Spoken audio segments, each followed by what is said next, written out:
Bingo Blitz rules. If your bingo has ads in it, That's not a bingo. if it doesn't have the coolest tournaments, mini games, and the most breathtaking design, Nope, not a bingo. if your bingo moment makes you feel so excited that you just want to burst in joy and scream out loud, bingo! Sorry, so you're playing... Bingo Blitz? Now that's a bingo. Discover a world of excitement with Bingo Blitz, the #1 free bingo game. Download Bingo Blitz and play for free. Now that's a bingo. Hi, I'm Jennifer, a co-founder of the Go Kid Go network. At Go Kid Go, putting kids first is at the heart of every show that we produce. That's why we're so excited to introduce a brand new show to our network called The Search for the Silver Lining, a fantasy adventure series about a spirited young girl named Isla who time travels to the mythical land of Camelot. During her journey, Isla meets new friends, including King Arthur and his Knights of the Round Table, and learns valuable life lessons with every quest, sword fight, and dragon ride. Positive and uplifting stories remind us all about the importance of kindness, friendship, honesty, and positivity. Join me and an all-star cast of actors including Liam Neeson, Emily Blunt, Kristen Bell, Chris Hemsworth, among many others, in welcoming the Search for the Silver Lining podcast to the Go Kid Go network by listening today. Look for the Search for the Silver Lining on Spotify, Apple, or wherever you get your podcasts. What's up, everyone? It's Noah Daniels. Hey y'all, I'm JJ. Hey guys, it's Kat. And we're your hosts of the Real Hauntings podcast, where we bring on guests to share their first-hand encounter ghost stories and supernatural experiences. Now on to the trailer.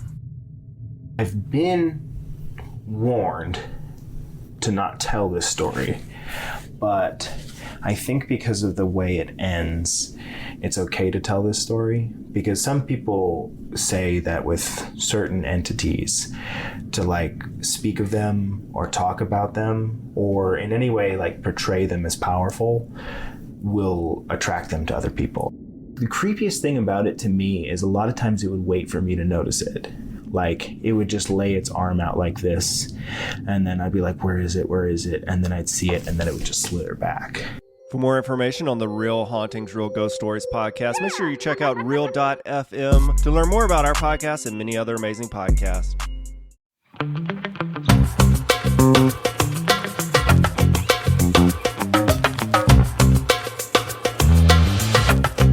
Hi. Hello, Megan.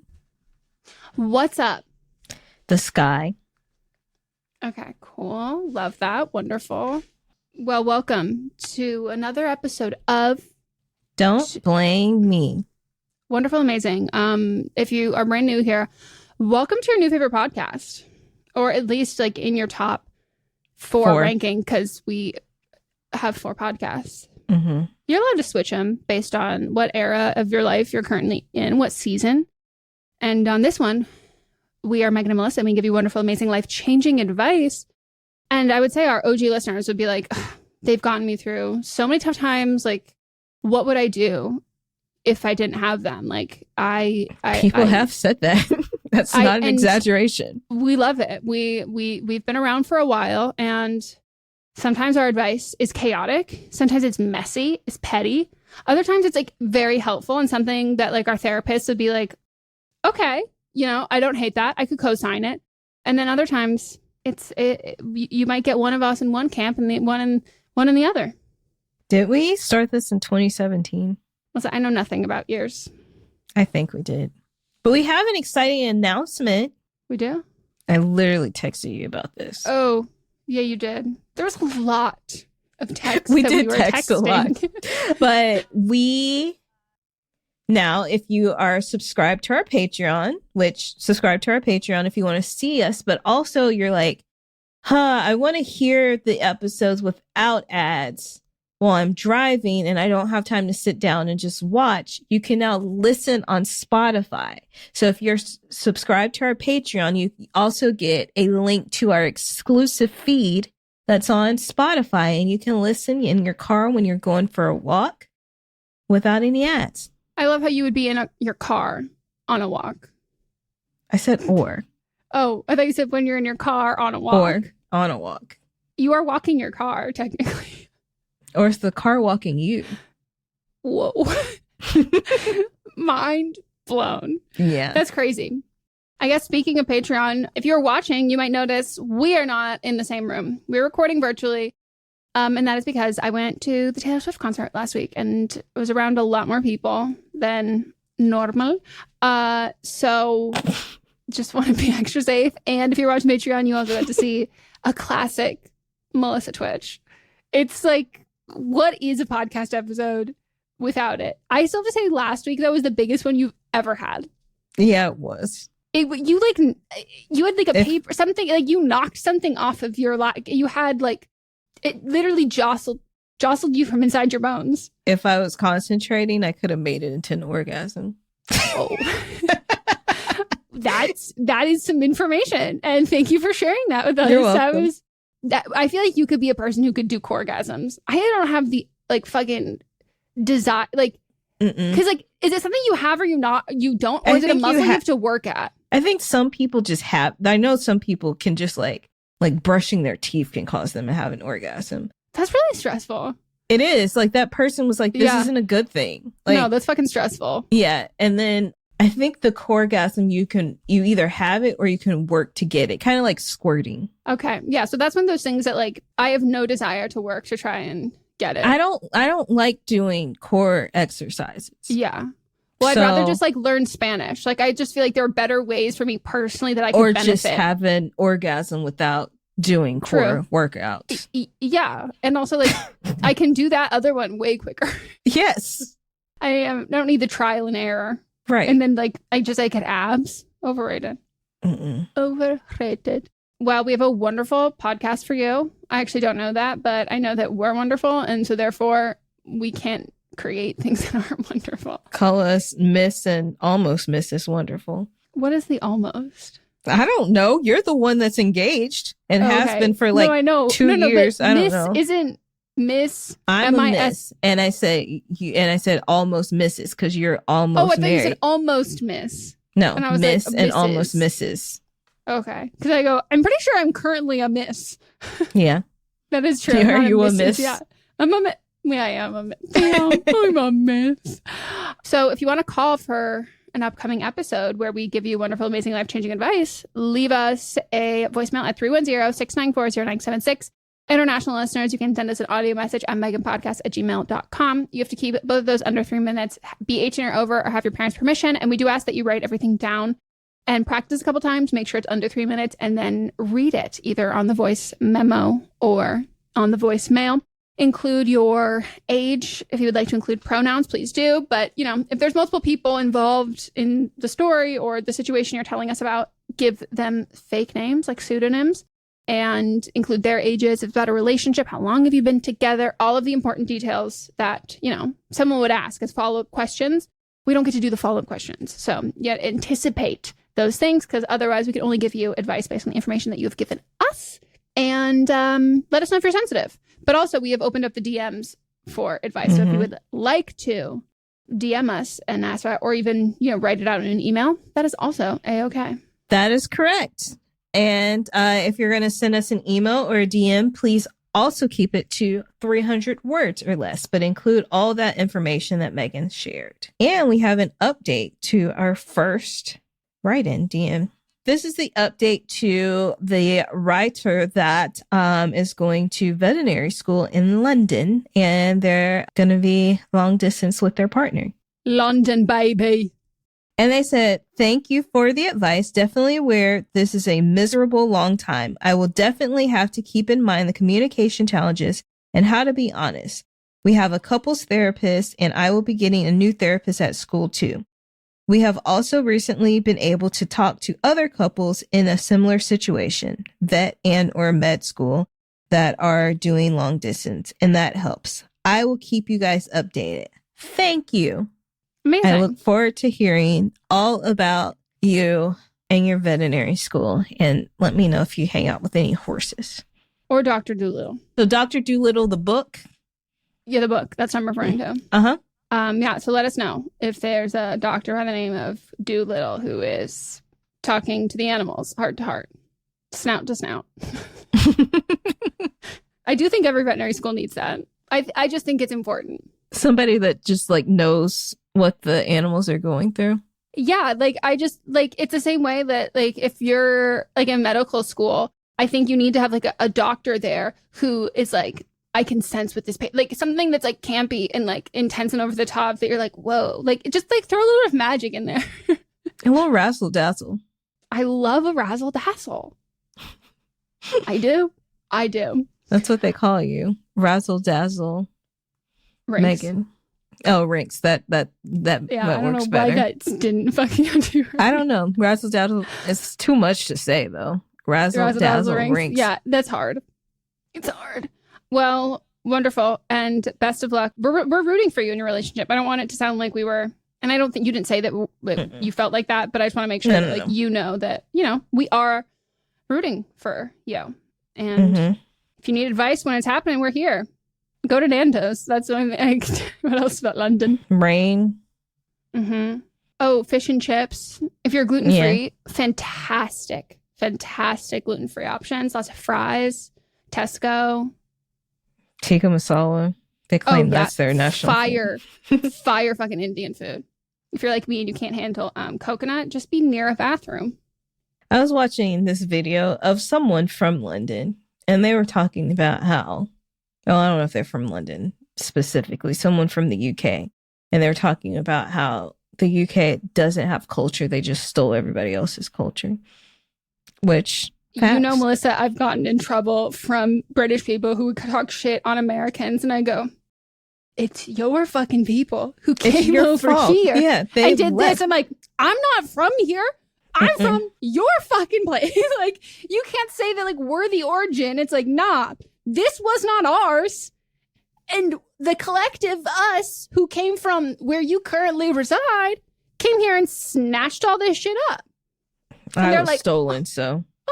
No, this is a personal experience. I am only speaking for me and other people who and half like of me. Yours was that. Oh yeah, the only other half wasn't. And half and to of be mine fair, was that too. It's the shitty fucking half. Yeah. Surprisingly, who would have thought the Mayflower side? Nasty people, nasty fucking people.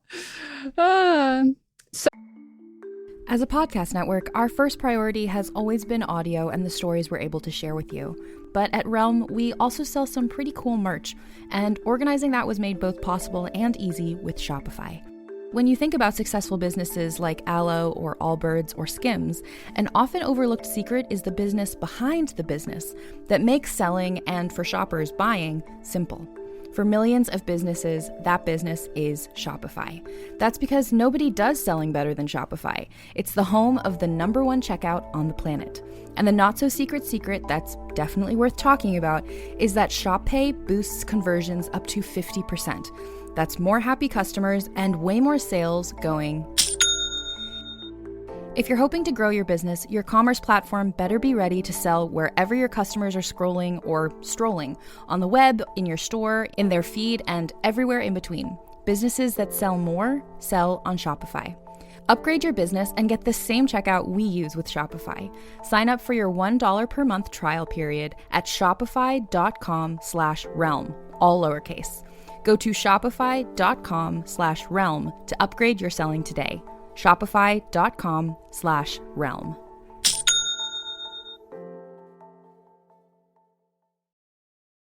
How did we get here?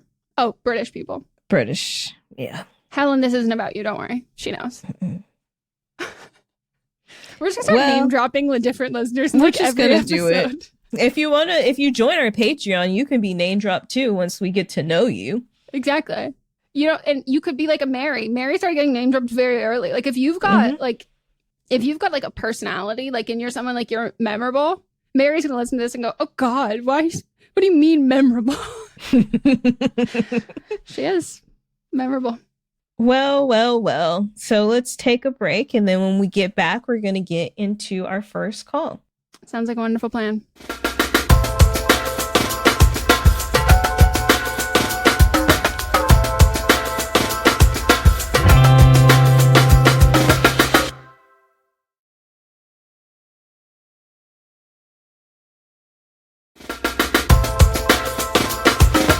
And we're back. Here we go. Roll the tape.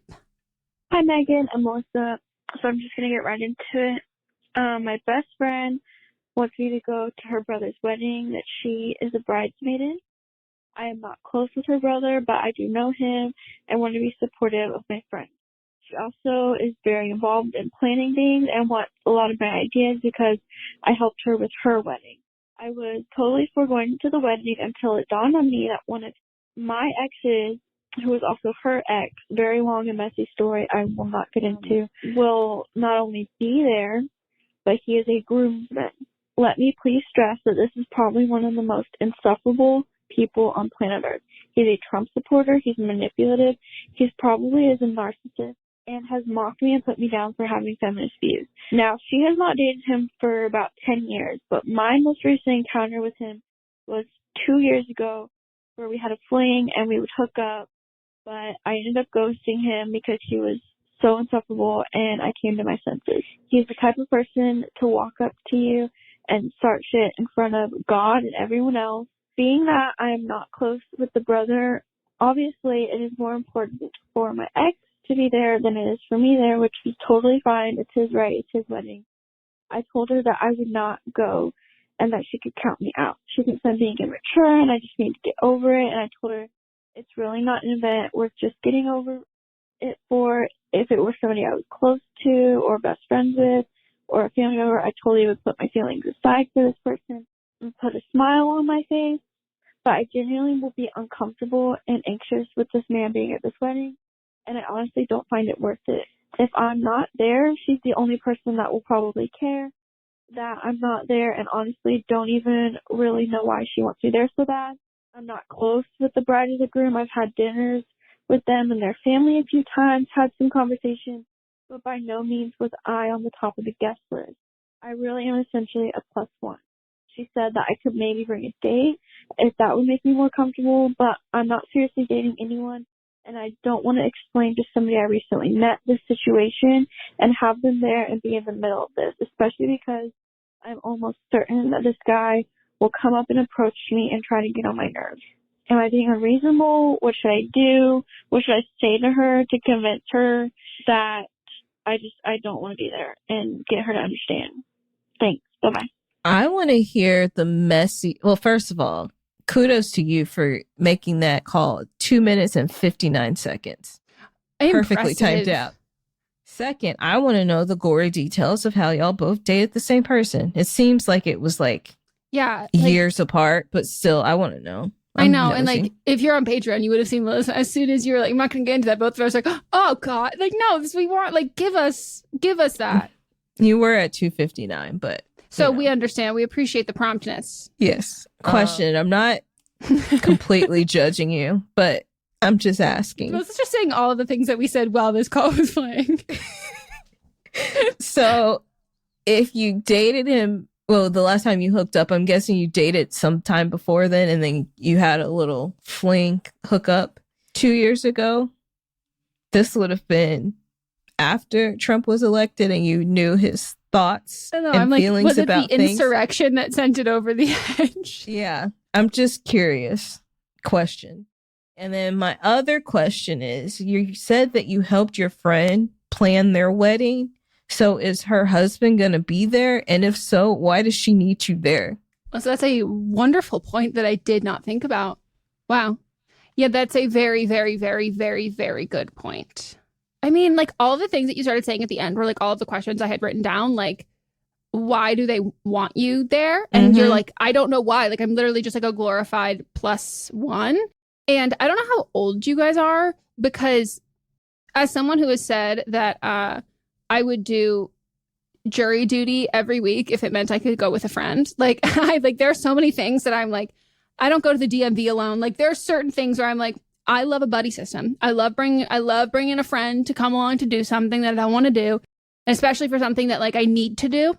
But this is also her family. So right. You have family members who will be there. She has and even if she doesn't, it's the same vibe as if anyone's ever been to a wedding as a plus one of someone who's in the bridal or groom party or either side of the wedding planning. Parties.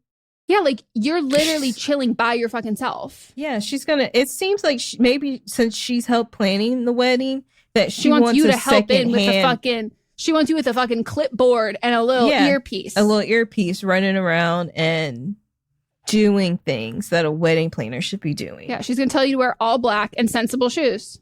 Yeah, and she's not specifying it as that. She's trying to make it seem like you're a guest. Mm-hmm. No. She'll pay you in cake.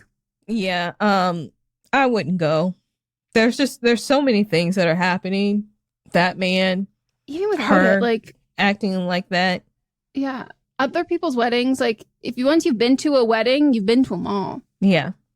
So tell her to get over it in a nice way if you want to be nice. I don't think you can do anything or say anything to convince her or get her to understand your point of view. Like she's just one track mind. She's choosing not to. So like, don't waste your time and energy trying to get her to understand your side. Just like, it's not up for debate. Like you just tell her one more time, like, I'm just letting you know that like, I am just not going to go. And like, very like, thankful for the invite, but like, I'm just not comfortable with it. And then if she tries to bring it up again, just then say, I've already brought this up. We've already talked about this over and over again. Like, I'm truly really done talking about this. So like, it is what it is. And if you do keep bringing it up, like, I'm just going to change the subject and like move on because it's done. So I just think it's that we don't have to be understood by other people, as much as it feels like make it a lot easier. Some people are just committed to misunderstanding. Yep. Again, I think it's really because she just wants somebody there to help her. Yeah. And to that, I say, tell her to hire TaskRabbit. Looking to hire a TaskRabbit will be paid in cake. TaskRabbit will be like, sorry, no. No. What about dough? You could pay me in dough, not cake. All right, next call. I'm hanging out with moths way too much. It was such a moths joke. Hi. I have been with my partner. I'm a 27 and use she, her pronouns. I've been with my partner who's 26 and uses he, him pronouns for about 5 years. Things are going really well. He is the love of my life. I am neurotypical, and though he doesn't have a formal diagnosis, there's a lot of suspicion that he has ADHD. And he's not interested in being medicated for it, which I think is a great fit for him. But what I'm calling in about is that he has really debilitating time blindness to the extent where he gets very upset when he is late to things or when we are late to things. So, for example, we'll have an event at 6 p.m. and at 4 p.m. I'm saying, okay, we're going to have to leave at 5:30. And then at 5, okay, we're going to have to leave in half an hour. And then, okay, we're going to leave in 15 minutes. And then he's like, oh, I know I need to hop in the shower, sort of thing.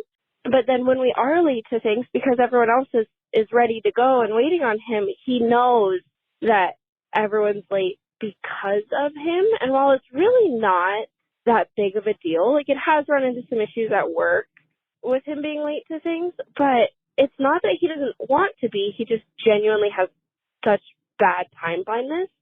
But I don't know. My brain doesn't work like that, so I don't know what to do. I was wondering if you had any advice for helping with time blindness for people who have ADHD and potentially how people in their lives can help support them without feeling like overwhelming or almost like they're mothering them because no one likes that. Yeah, thanks so much. I look forward to hearing your advice.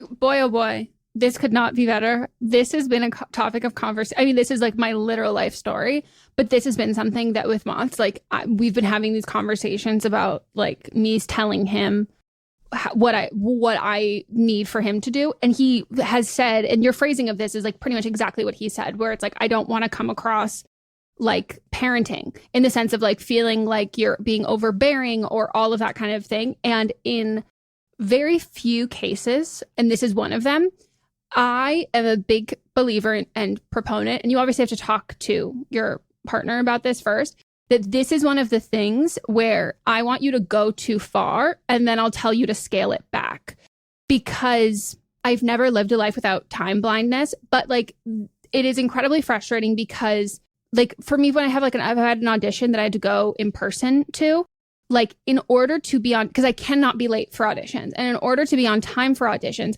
I would have to get there about an hour and a half early and sit in my car, because that's the only way that I know that I'm not going to be late. Like I can't be half an hour early. I can't be 10 minutes early. Like I either am going to be very fucking early or I'm gonna be late.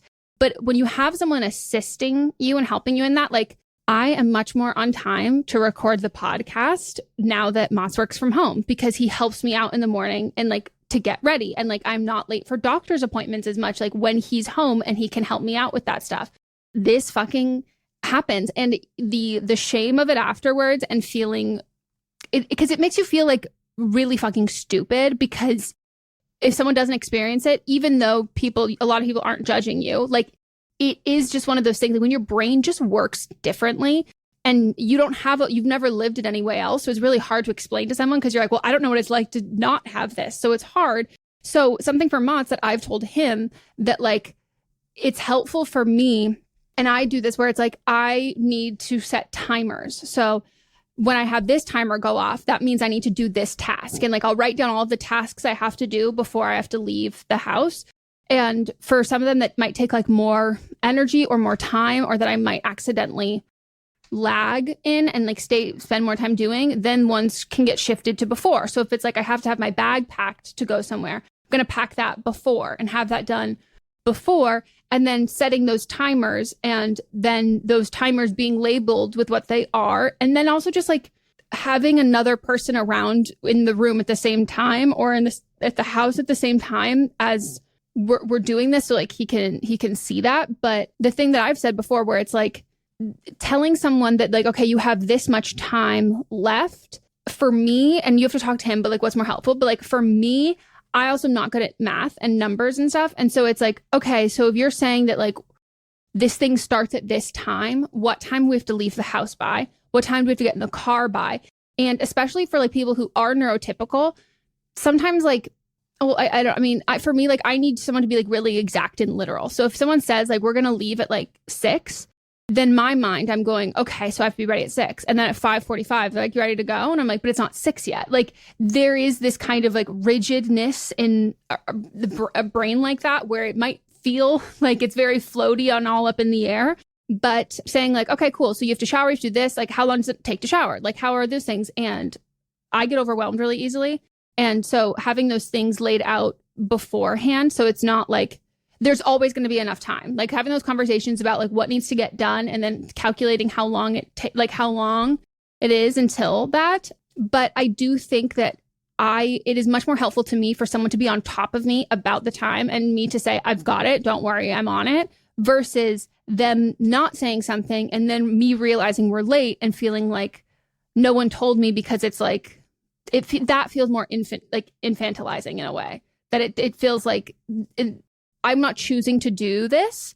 And so when someone doesn't say something about it, then sometimes it can feel like, oh shit, do you think that was an active choice? And then you feel like an asshole. And it feels like, oh, like that we just assumed that that's what you intended to do. And it's not. But again, like I said, I think this is one of the few things that going more heavy-handed first and then scaling back, I find more helpful. But you'd also have to have a conversation with him. And he might not know. Like, I'm still learning all the time, like what is helpful and like what works for me. And it changes. Yeah. My mom, she has time blindness, and I just lie about what time she has to be places. I'll vary it. Melissa 30, 45 minutes. I'll just lie. Yeah, I do it for you too. Yep. I didn't think about that yet. No, I love it. So, yeah. So that's how I handle it. Just say, this is the time. And then like if they show up, earlier, it's like, great, now we have extra time. But if they don't, that was the time that we have anyway. Yeah. I think like removing any sort of like accommodations aren't like belittling, like they're helpful. Mm-hmm. And I think like there's still a lot of like stigma and uncomfortability people have with like disabilities and stuff. And so it's like a lot of like tiptoeing around some like people and like people with disability, like, and in that way, I'm like, that's actually feels shittier than just acknowledging that like, oh, this is something you need more help with. This and let me is your adjust. adjusted time. Just like in golf, they adjust scores based on your ability. And this is what I do with time. I mean, and like Melissa, like if something's on a Monday, there's a reason why we do not record the podcast on a Monday. And it's because like, I don't set appointments on Monday. Like, I don't do shit on Monday because like I will not remember after, like if I like it just won't, it's a catch up day for me. Like a Monday is like other people's Sunday. And if we are recording on a Monday, Melissa will text me Sunday night saying, reminder, we're recording tomorrow. Mm-hmm. And then you'll say something in the morning too with that kind of stuff. And I have never felt like any of those things are like being like nagging or parentified at all. Like, again, those are like accommodations, and how you act. And like, if you care for someone, the act of being inclusive and helpful for them and something that they struggle with, that when it comes from a person who loves you, like it comes from like love, and you feel that.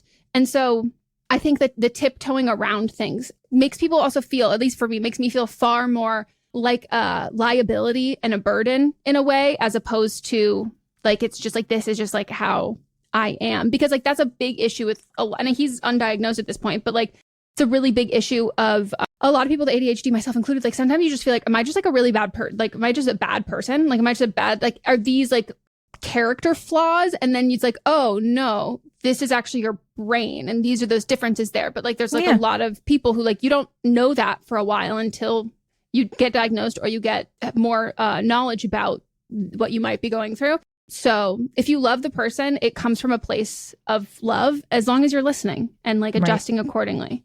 But yeah, I'll make Mons listen to this one, because he like keeps saying, I was like, no, I just need you to go so fucking hard. And I promise.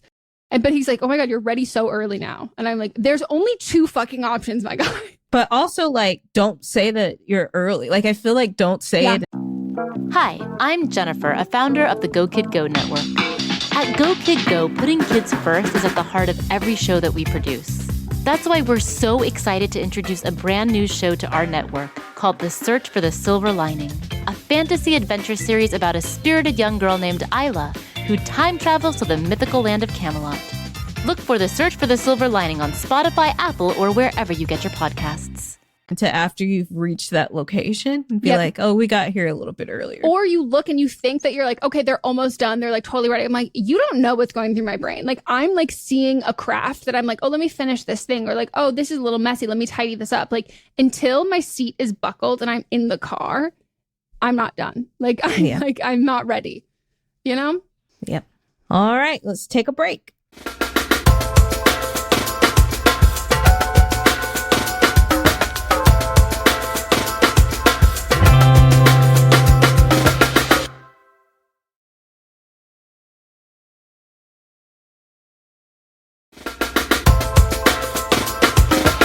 We're back from our break.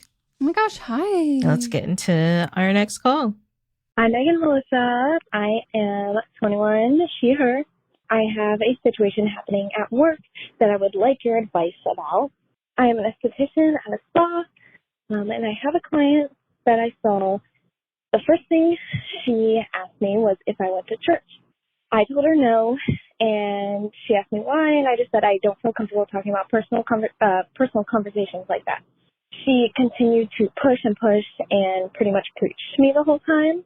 Something you should know about me is I am severely anxious, and I am terrified of confrontation. I will avoid it at all costs.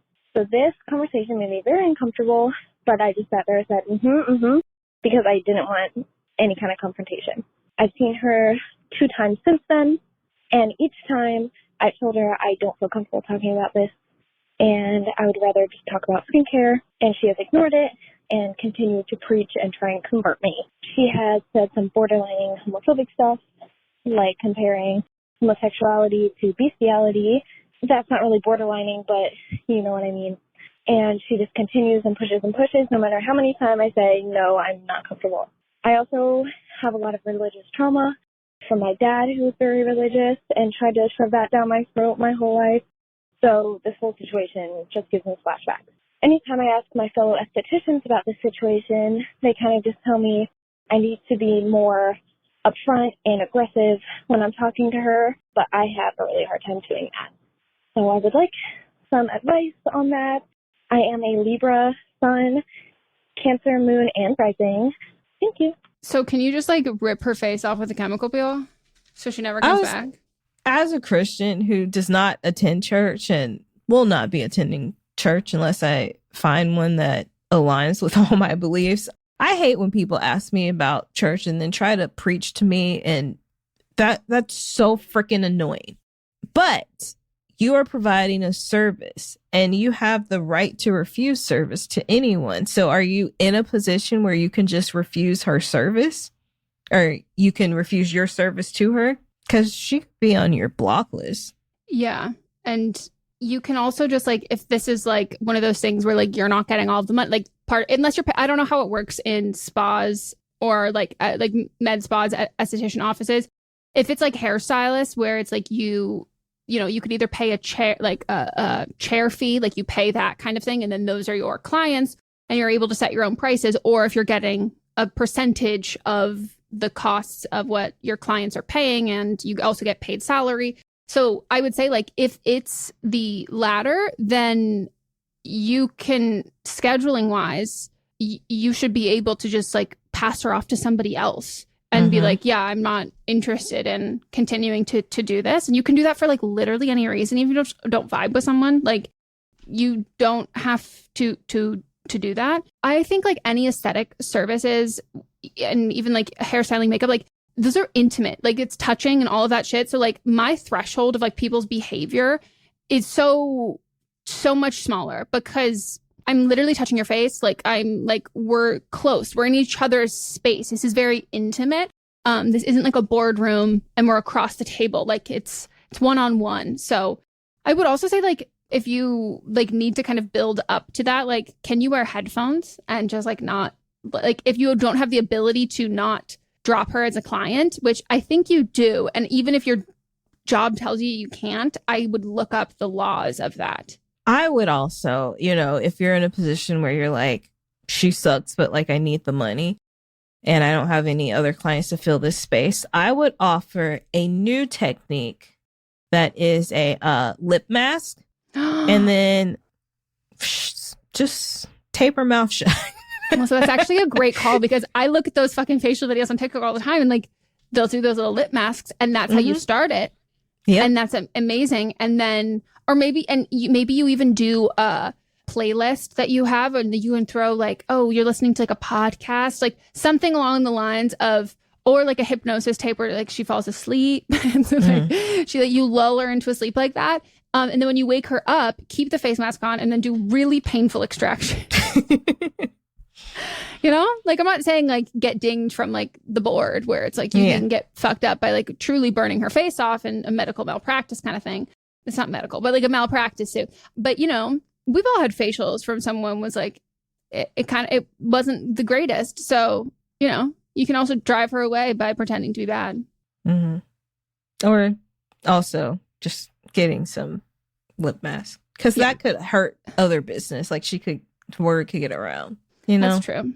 No, Melissa's giving you the better advice here. I think I don't want to like get you in trouble and say like it doesn't necessarily have to be an actual mask, but there are things like you could just put on her mouth and be like honey, maybe. I don't know. What's cheap that's not gonna get in, like cut into your bottom line where you can just put it on her mouth and tell her you can't move your lips during the duration of this. Mm-hmm.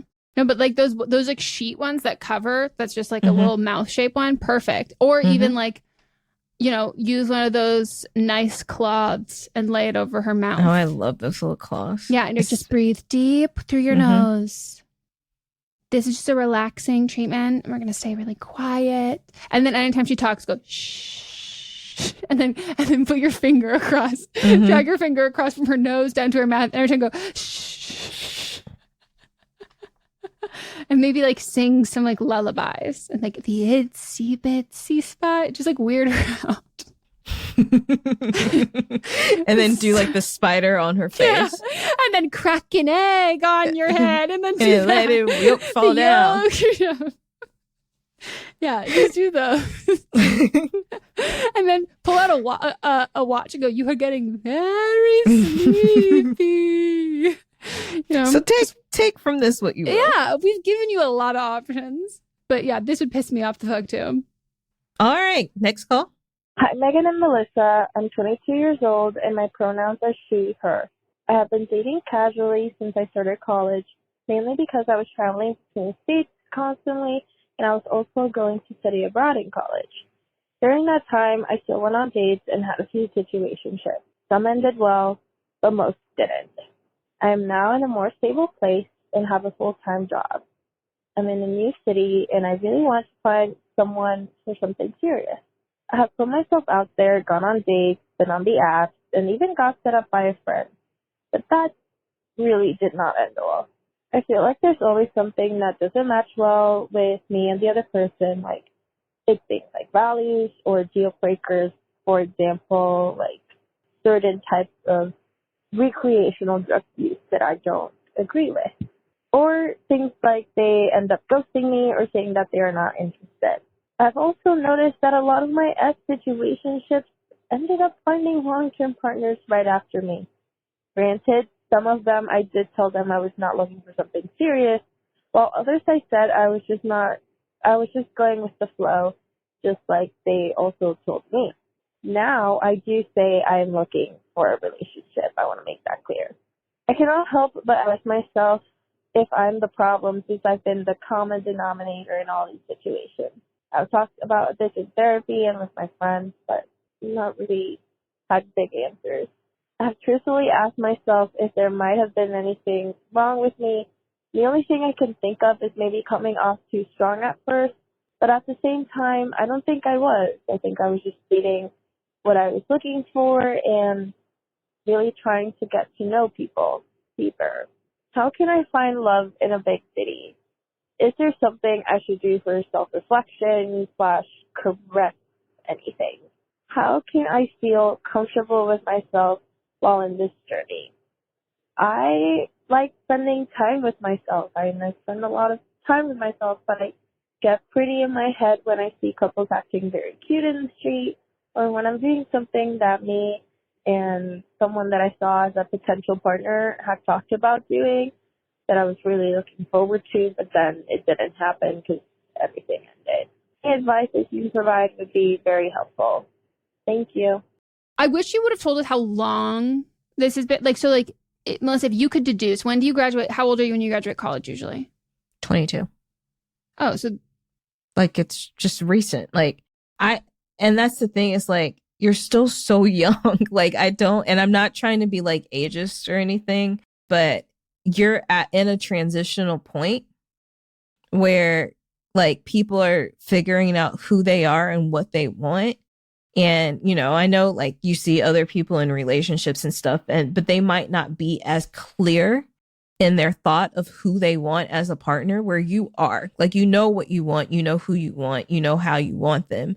And so that's like, it's going to make the pool a little bit more narrow. And that's okay. Like the pool is narrower, but like you'll have somebody that's a better fit for you once a higher that ratio person of success. Yes, once that person comes along. Yeah, and I think you actually don't know what the relationship status is of people that you see. So like you don't know that those people are not in situationships. Like you don't know that it's like, not exclusive, or you don't know that that's what you want at all. Like you could be seeing and like longing after people who are in situations that you have explicitly said you don't want to be in. But from the outside, like it looks very different. It takes time. Like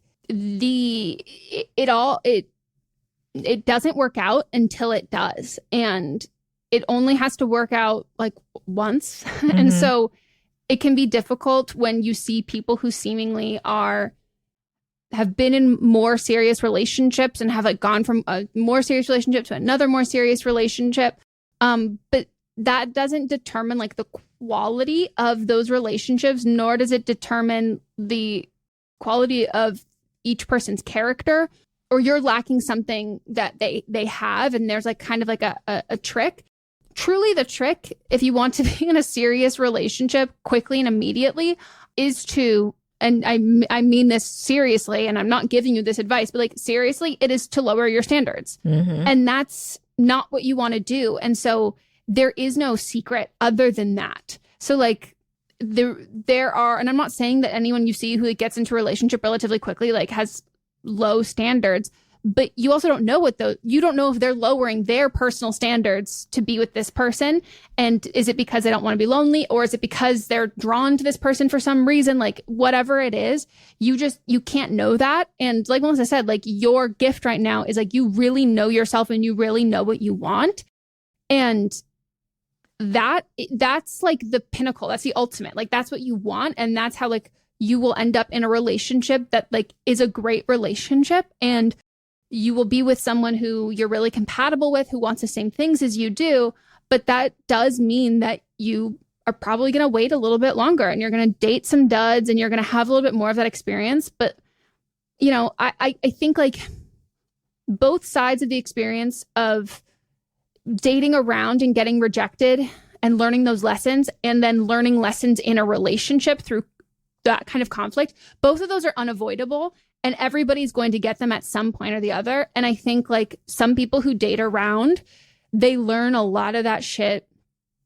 Like it's front loaded on that, and they do a lot of that first. And then when they get in a relationship, you know, they know themselves a little bit more. They know how to work through those conflicts. And then you go into your relationship conflicts. And then other people have the relationship conflicts first, and then they go out and they start dating. And then it's like, okay, like, you know, like I am nailed like dating in a relationship kind of conflicts. Like I'm great at that. But if you told me to like get back out there and like start dating again, like I would not be good on a first date. Like I would be like, it's just a matter of like, we're all getting that experience, but we don't know when we're going to get it. Yeah. So if you want to date just like like if you want just those experiences where you just want to just like have fun with somebody, then like don't date to be in a relationship, but that's what you want. So like if you just want to go like find a friend, someone of the opposite sex that you may be like attracted to, but not necessarily see as like a long-term, because that's kind of lowering what you want in a long-term partner. Mm-hmm. You can go do that if you want to do it. But like, if that's not what you want to do, then hang tight. You'll find the right person. Yeah. But it really does just take time. Like I was single for a year. Like I would say like my last serious relationship before like that I dated someone more than 3 months was in high school, and then Mott's like, so, you know, and like I went on some dates there, but there are other times where it was like, I am not enjoying dating. I'm not enjoying the dating pool, and I'm getting like discouraged. Like I'm not going to date for a bit. And like, that's also okay. Like it's not something that like you have to keep at it, or the person who you're supposed to be with, like you just have to keep swiping and eventually you'll come, like your mindset matters more than anything. And I firmly believe that on both sides of it. Like when people say, you know, like the next person that they got in like that they hooked up with or whatever. And this happened to me in college, and it like devastated me that like this guy like was ready to be in a relationship, and he was like, and I was like, what the fuck? Like, what does she have that I don't? And it becomes this whole thing. And it's like, it has nothing to do with her, and it had nothing to do with me. It had everything to do with his mindset. So if you burn yourself out and you're in a shitty mindset, you're going to miss someone who's amazing and great, because you're just not going to have the energy or the capacity because you have completely burned yourself out. Like dating is difficult. And I think anyone who says like dating should constantly be fun is a little naive. Like I think the bulk of dating, you should walk away with like, okay, that was fun. And if you're miserable, you shouldn't endure it, because there is no tangible reward at the end of it, and it can really discourage you and make you feel bad about yourself. But I think it's like you have to pace yourself with that, because people are exhausting.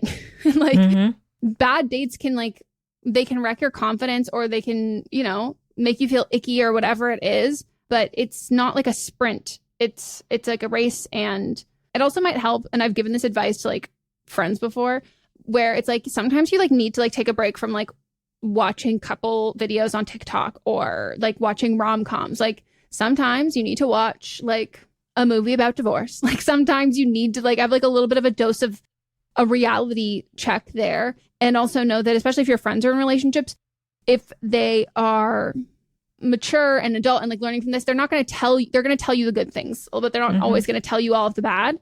But you know, I wouldn't lower your standards at all, or like adjust it. And I think I don't really believe in something as like coming on too strong unless you're like creeping someone out and like you're like making someone feel like unsafe or uncomfortable. But I think a lot of the time women think they're coming on too strong because they say that they want a relationship. And then like, that's not too strong at all. Like, it's just men who are just like, no, I want to fuck. So like, you saying they want a relationship, like, it's like a little intense. And it's like, that's not it. Like, I've had guy friends going into it wanting the same thing. Yeah. And I think that like, it might feel like an uphill battle, but like, I have like straight guy friends who have literally been like, I really want a girlfriend. Like they'll talk to girls and the girl's like, oh, I just want something casual. He's like, oh, I'm looking for something more serious. And then people will be like, oh no, I actually am too, but like, I didn't want to come on too strong. And I didn't think you would say that. So like, guys do say those things, and you don't have to like pry it out of them or think like people who are emotionally mature and transparent will be that from the start. You won't have to discover that after like date 6 or 7 or 8, you know? Yep. But you've got all the time. Perfect. Amazing. Wonderful. Well, we hope you all enjoyed this episode of Don't Blame Me. If you did, you can leave us a review either on the podcast app or head over to Spotify. And don't forget, if you're a Patreon listener, a patron, a follower, a watcher. Now you can be a Patreon listener through Spotify. Different kind of voyeurism. Hey. And yeah, don't forget to give us a call, send us voice memos, and again, DMs are open for that, as well as our email if you would like some advice. Anything else? That is it, Megan. Wonderful, amazing. Well, we hope you all enjoyed, and we'll see you next time. Goodbye. Goodbye.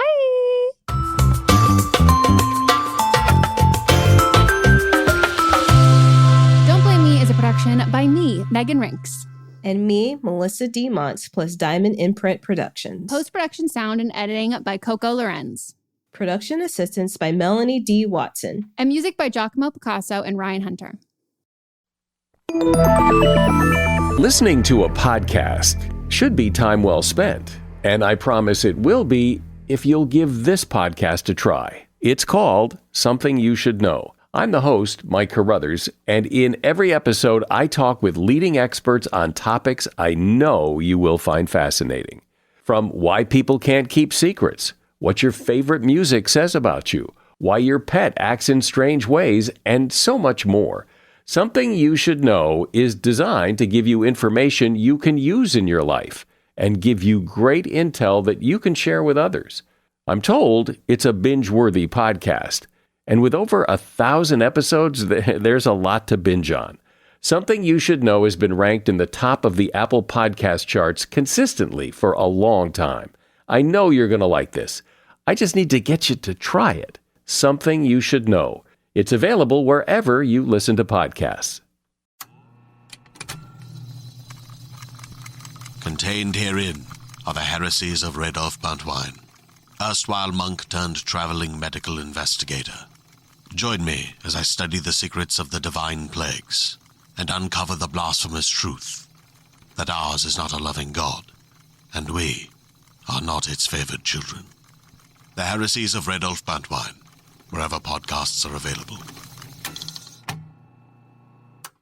Hey, are you ready for some real talk and some fantastic laughs? Join me, Megan Rinks. And me, Melissa D. Montz, for Don't Blame Me, But Am I Wrong? We're serving up 4 hilarious shows every week designed to entertain and engage and, possibly enrage you. And Don't Blame Me, we dive deep into listeners' questions, offering advice that's funny, relatable, and real. Whether you're dealing with relationship drama or you just need a friend's perspective, we've got you. Then switch gears with But Am I Wrong, which is for listeners who didn't take our advice and want to know if they are the villains in the situation. Plus, we share our hot takes on current events and present situations that we might even be wrong in our lives. Spoiler alert, we are actually quite literally never wrong. But wait, there's more. Check out See You Next Tuesday, where we reveal the juicy results from our listener polls from But Am I Wrong? And don't miss Fisting Friday, where we catch up, chat about pop culture, TV, and movies. It's the perfect way to kick off your weekend. So if you're looking for a podcast that feels like a chat with your besties, listen to Don't Blame Me, But Am I Wrong on Apple Podcasts, Spotify, or wherever you get your podcasts.